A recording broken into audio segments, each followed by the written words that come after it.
Hello students, good evening to all of you. Welcome to my channel Ritu NCERT classes. Friends, आप लोगों को हमारे channel पर junior super TET और junior UP TET की preparation करवाया जाना शुरू किया गया है, जिसमें से हम लोगों ने कल रक्त की संरचना टॉपिक के अंतर्गत ब्लड क्लॉटिंग को बहुत अच्छी तरीके से कवर किया था और उससे कुछ इंपॉर्टेंट क्वेश्चंस को भी सॉल्व किया था। और आज हम लोग उसी टॉपिक के अंतर्गत क्या है कि आरबीसी को पढ़ने वाले हैं, किसको, रेड ब्लड कार्पसल्स को पढ़ने वाले हैं। ठीक, तो आइए शुरू करते हैं। वीडियो को शुरू करने से पहले हम लोग क्या करते हैं कि जो हमारे पिछले वीडियो है उनका थोड़ा सा रिकैप लेते हैं, ताकि ये वाला जो वीडियो अच्छी तरीके से समझ में आए। सबसे पहले क्या था कि जो हमारा ब्लड होता है वो कितने भागों में बांटा गया था, दो भागों में बांटा गया था। पहला क्या था, पहला प्लाज्मा था और दूसरा क्या था, ब्लड कार्पसल्स। ठीक, तो जो प्लाज्मा होता है उसका कलर कैसा था, पीला, पीला, पास से प्लाज्मा, पास से 55। मतलब जो प्लाज्मा होता है वो टोटल ब्लड का 55 से 60% पाया जाता है। ठीक, प्लाज्मा में 92% तक क्या होता है, वाटर होता है और 6 से 8% तक उसमें क्या पाई जाती है, प्रोटीन्स पाई जाती है और कुछ आयंस हो गए और गैसेस हो गई, ये सब उसमें पाया जाता है। ठीक, और जो हमारी प्रोटीन्स होती हैं वो कौन कौन सी होती हैं, वो होती है ग्लोब्यूलिन प्रोटीन, एक एल्बुमिन प्रोटीन, एक प्रोथ्रोम्बिन प्रोटीन और एक फाइब्रिनोजन प्रोटीन। मतलब प्लाज्मा में 4 प्रोटीन्स पाई जाती हैं। कौन सी, गैप एफ, इससे हम लोगों ने इसको क्या किया था, लर्न किया था। और जो हमारी प्रोथ्रोम्बिन और फाइब्रिनोजन होती हैं ये हमारे ब्लड क्लॉटिंग में बहुत हेल्प करती हैं। ठीक, अब ब्लड का दूसरा पार्ट हमारा कौन सा था, ब्लड कार्पसल्स था। वो कितने भागों में बांटा गया, 3 भागों में। कौन कौन सी, आरबीसी, डब्ल्यूबीसी और हमारी कौन सी हो गई, प्लेटलेट्स। उसी में से हम लोग आज किसको पढ़ रहे हैं, आरबीसी को पढ़ रहे हैं। फिर नेक्स्ट डे हम लोग डब्ल्यूबीसी को पढ़ेंगे, फिर नेक्स्ट डे हम लोग प्लेटलेट्स को पढ़ेंगे। ठीक, तो आज हम लोगों का क्या है, आरबीसी। तो जो हमारी आरबीसी होती है इनका फुल फॉर्म क्या होता है, रेड ब्लड कार्पसल्स या रेड ब्लड सेल, कुछ भी बोल सकते हैं। ठीक, इसके बाद में आरबीसी जो होती है वो टोटल ब्लड का कितने परसेंट पाई जाती है, जो आरबीसी होती है वो टोटल ब्लड का 99% होती है। केवल 1% में ही हमारी डब्ल्यूबीसी और प्लेटलेट्स पाई जाती है। 99% तक हमारे ब्लड में क्या पाई जाती है, आरबीसी। इसी को क्या बोलते हैं, आरबीसी को इरिथ्रोसाइट्स भी बोलते हैं। आरबीसी को क्या बोलते हैं, इरिथ्रोसाइट। इसको कैसे याद करेंगे, ए आर ई, आर से मतलब क्या हो गया, आरबीसी, और ई से मतलब क्या होगा, इरिथ्रोसाइट्स। ठीक, आरबीसी को क्या बोलते हैं, इरिथ्रोसाइट्स बोलते हैं, डब्ल्यूबीसी को ल्यूकोसाइट्स बोलते हैं, और जो प्लेटलेट्स होती हैं उनको क्या बोलते हैं, प्लेटलेट्स को हम लोग बोलते हैं थ्रोम्बोसाइट्स। क्या बोलते हैं, थ्रोम्बोसाइट्स, जो कि ब्लड क्लॉटिंग में किसमें चेंज हो रही थी, थ्रोम्बोप्लास्टिन में चेंज हो रही थी। ठीक, इसके बाद में क्या है कि जो ह्यूमन बॉडी है, ह्यूमन बॉडी में आरबीसी की संख्या कितनी होती है, ह्यूमन बॉडी में जो हमारा आरबीसी की संख्या होती है कितनी, 50 लाख। कितनी होती है, 50 लाख, या इसी को हम लोग क्या बोल देते हैं, 5 मिलियन। क्या बोल देते हैं, 5 मिलियन। क्या है कि ह्यूमन बॉडी में आरबीसी की संख्या कितनी होती है, 5 मिलियन होती है या 50 लाख होती है। ठीक, इसके बाद में क्या था, लाइफ स्पैन इसका कितना होता है, आरबीसी का जीवन काल कितना होता है, 120 दिन होता है। ये औसत में होता है, कितना, 120 दिन। इसको कैसे लर्न किया था हम लोगों ने पिछले वीडियो में, जैसे कि हमारा क्या बना है, आर बना है, तो इसका क्या है, हम एक डंडा ले लेंगे और जो ये हमारा थोड़ा सा फोल्डिंग वाला भाग है इसको अलग कर देंगे और अपनी तरफ से इसमें 0 लगा लेंगे, तो ये क्या हो जाएगा, 120 दिन।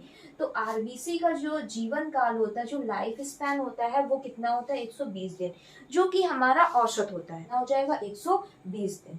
ठीक, अब आरबीसी का शेप कैसा होता है, आरबीसी का शेप जो होता है वो होता है बाइकॉनकेव। क्या होता है, उभयतल। क्या, कैसा होता है, उभयतल, बाइकॉनकेव। मतलब आरबीसी जो होती है हमारी बीच में कैसी होती है, पतली होती है, जो उसकी पेरीफेरी होती है, जो उसके किनारे होते हैं वो बीच की अपेक्षा कैसे होते हैं, मोटे होते हैं। हमने आपको पिछले वीडियो बताया था कि हम लोग घर पे क्या करते हैं, पेड़े बनाते हैं। जब हम लोग पेड़े बनाते हैं तो सिर्फ गोल गोल करने के बाद गोली बनाते हैं, फिर उसमें क्या करते हैं कि थोड़ा सा डिजाइन देने के लिए अंगूठे से उसमें थोड़ा सा निशान मारते हैं ताकि वो पेड़ जैसा शेप बन जाए। तो अगर हम लोग अंगूठे से भी निशान मारे और इस उंगली से भी दोनों को ऐसे दबा देते हैं तो वो जो शेप बनता है वो हमारी आरबीसी सेम उसी शेप की होती है। ठीक, तो ये कौन सा शेप हो गया, बाइकॉनकेव।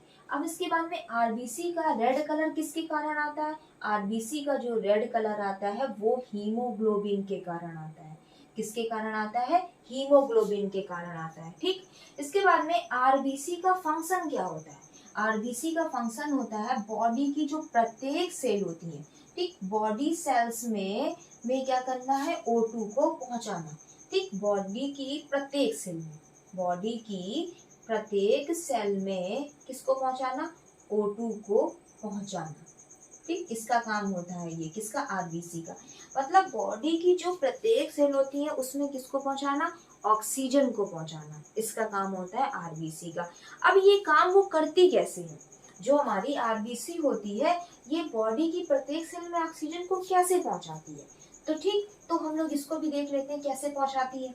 तो सबसे पहले क्या होता है कि जो हमारी आरबीसी होती है इसमें क्या पाया जाता है? आरबीसी में पाया जाता है हीमोग्लोबिन। क्या पाया जाता है? हीमोग्लोबिन।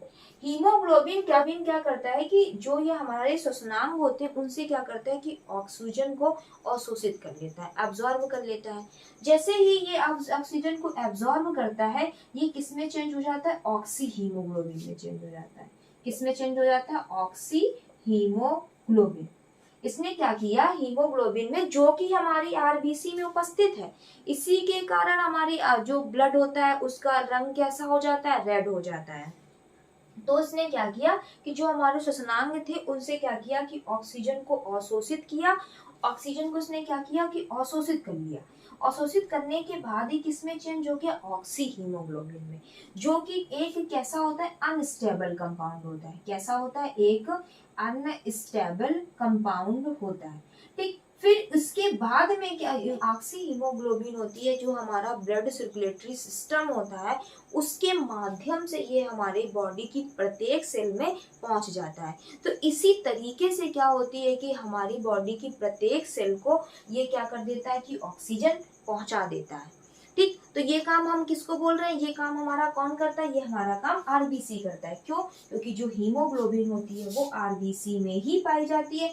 अब इस नेक्स्ट क्या है? आरबीसी में नहीं पाया जाता है। आरबीसी में क्या क्या नहीं पाया जाता है? आरबीसी में नहीं पाया जाता है क्या? न्यूक्लियस। सबसे इंपॉर्टेंट है ये।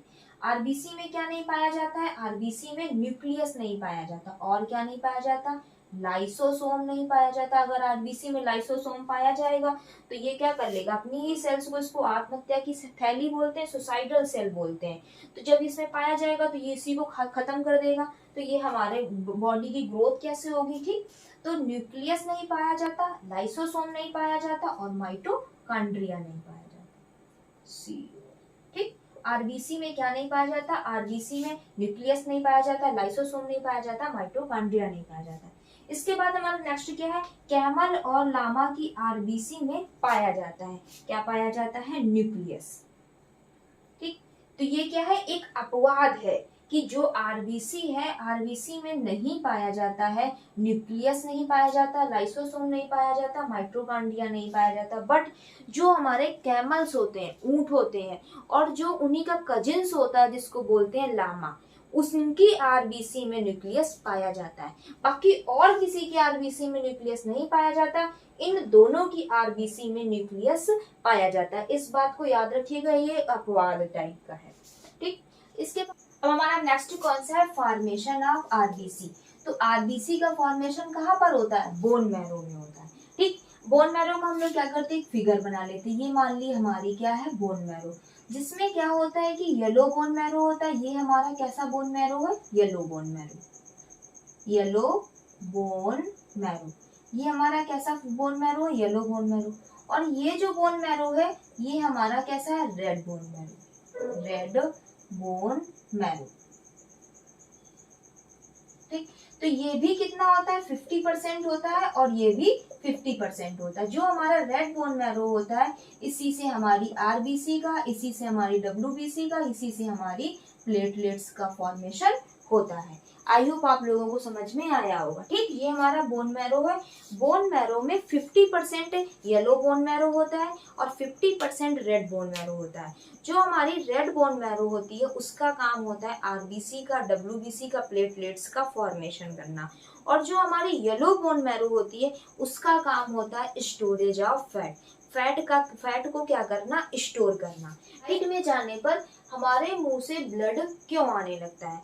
जब हम क्या करते हैं, हाइट में जाते हैं, ऊंचाई पर जाते हैं, तो हमारी बॉडी में आरबीसी की संख्या में और आरबीसी की जो साइज होती है उसमें क्या हो जाती है, ग्रोथ हो जाती है। आरबीसी की संख्या में भी ग्रोथ होती है, आरबीसी की साइज में भी ग्रोथ होती है, जिसके कारण क्या होता है कि हमारे मुंह से ब्लड आने लगता है। ठीक, जब हम क्या है कि 1400 मीटर की ऊंचाई पर जाते हैं, कितने मीटर की ऊंचाई पर, 1400 मीटर की ऊंचाई पर जाते हैं, तो आरबीसी की संख्या में 10% की क्या होती है, वृद्धि होती है। ठीक, जब हम 1400 मीटर ऊंचाई पर गए तो वहां पर हमारी आरबीसी की संख्या में 10% की वृद्धि हुई। जब हम कितने 2800 मीटर की ऊंचाई पर जाते हैं, तब हमारी आरबीसी की संख्या में 20% की क्या होती है, ग्रोथ होती है, 20% की वृद्धि होती है। और जब हम कितने मीटर ऊंचाई पर जाते हैं, 4200 मीटर ऊंचाई पर जाते हैं, तब हमारी आरबीसी की संख्या में 30% की क्या होती है, वृद्धि होती है। ठीक, तो जब हम कितने 1400 मीटर ऊंचाई पर जाते हैं तो हमारी आरबीसी की संख्या में 10% की वृद्धि होती है। जब हम 2800 मीटर की ऊंचाई पर जाते हैं तो 20% की वृद्धि होती है। और जब हम 4200 मीटर की ऊंचाई पर जाते हैं तो 30% की वृद्धि होती है, किसकी में, आरबीसी की संख्या में। ठीक, आरबीसी की जैसे संख्या बढ़ जाती है, उनका साइज बढ़ जाता है जब हम हाइट पे जाते हैं, तो इसी वजह से हमारे मुंह से क्या होता है, ब्लड आने लगता है। तो आरबीसी की संख्या किससे मापी जाती है, आरबीसी की संख्या मापी जाती है हीमोसाइटोमीटर से। ठीक, आरबीसी की संख्या को मापने वाला जो यंत्र है वो कौन सा है, वो है हीमोसाइटोमीटर। ठीक, आई होप आप लोगों को ये समझ में आया होगा। आज के वीडियो में बस इतना ही। ठीक, वीडियो को एंड करने से पहले आप लोगों से एक छोटा सा रिक्वेस्ट है, अगर आप लोगों ने हमारे चैनल को सब्सक्राइब नहीं किया है, लाइक नहीं किया है, तो प्लीज लाइक और सब्सक्राइब कर दीजिएगा। और अगर आप लोगों को कोई इसमें डाउट लगता है तो आप लोग कमेंट कर सकते हैं। ठीक, थैंक यू।